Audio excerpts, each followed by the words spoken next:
Hello and welcome to Maths by SAS. This is my fourth lesson about Introduction to Set Theory. These lessons are equally important for D2 and D4 students and students who are preparing the CI examination and the PTB class 8th and 9th students. Before going to the lesson, there are some key terms that we have to understand. As every topic has its own language, this topic has its own language which will be helpful for us in understanding the topic. Like, what does the word finite means? Finite means countable, limited, infinite, uncountable, unlimited. It's possible to find the last number of element in the finite set. And what does the word this term means? This is the symbol for phi. It's a Greek letter. And coming to the last point, empty set means having nothing in that, but if we write again phi inside this set, this will no more be empty set because it has an element phi inside this. Coming to actual lesson, in this lesson we will discuss different types of sets. The first type of set is the finite set, that is countable set. Very easy and very interesting lesson and everyday lesson. Finite countable is set with the countable number of elements is called the finite set.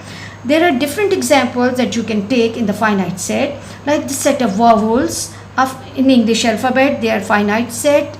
Consonants of alphabets, they are the finite sets. Then there are different examples of finite sets with us. Set of first 10 natural numbers, set of first 10 odd numbers, these all are finite sets. Coming to the second type of sets, that is the infinite, uncountable, unlimited. It's up to you how you keep the term in your mind. Infinite set is set having unlimited number of elements, that is called the infinite uncountable set. There are different examples of infinite set. The number of stars on the sky, we cannot count the stars on the sky. Same number of hairs on your head. Then you can take the example of the set of natural numbers, set of whole numbers, they all are infinite sets. Coming to the next type of set, that is the empty set. The word empty means having nothing in that. The other name of empty set is null set, and if we want to write that set mathematically, we can either write just two brackets having nothing in them, or we can use the letter phi to tell that this is the empty set. So what will be the concept and definition of empty set? Is set having no element is called the empty set. You can take the example of empty set like the even numbers between 2 and 4. There is no even number between 2 and 4, so it will be an empty set. Same you can take from everyday life, the example of the polar bears living in Sahara Desert. I hope there is no polar bear. You cannot find any polar bear in Sahara Desert. So this will be an empty set. Coming to the next type of set, that is the singleton set. Singleton is derived from the word term single, and single means one. Single means one is set having one element or single element is called the singleton set. For example, set with 2 only or set with 3 only. These are the example of singleton sets. Coming to the next type of set, that is the important type. The difference between equal and equivalent sets. First of all, it's important to understand the concept of equal and equivalent sets. Two sets will set to be equal if the first condition is the number of elements are equal,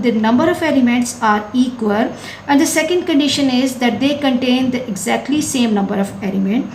What does it mean? I have two sets with me. Set A is having the elements 1, 2, 3 and 4. And if you look at the set B, count the number of elements in set B 1, 2, 3 and 4.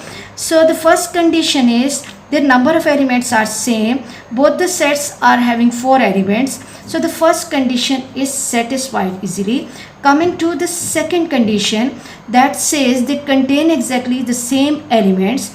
If we look at the sets, we can see set A is having 1 at the first place and B is having 1 at the last place, 2 at the same place, 3 at the third place, and 3 in the second set is at the first place, and 4 at the last place, and the second set is also having 4.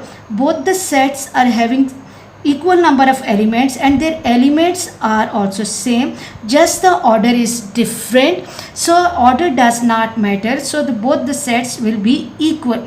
For equal sets, it's really important that both the conditions have to be satisfied. Even if single condition is not satisfied, the sets will not be equal. Coming to the equivalent sets, two sets will said to be equivalent if their number of elements are equal. This is the same condition in equal sets and equivalent sets, but the equivalent set does not necessarily contain the same element. If we have another set like A, E, I, O, U, and we compare this with the set 1, 2, 3 and 4, we can see that both the sets are having same number of elements, but their elements are not same. So set A in this example or set B in this example, they are not equal, they are equivalent. I hope you are clear about, and the difference between equal sets and equivalent sets is clear to you. I hope these all types of sets are clear to you and you will be able to apply these concepts in the exercise. For next difficulty level, please catch me in the next class. Watch, like, share and subscribe the channel and press bell icon to get the notification of every lesson in time. Thank you very much.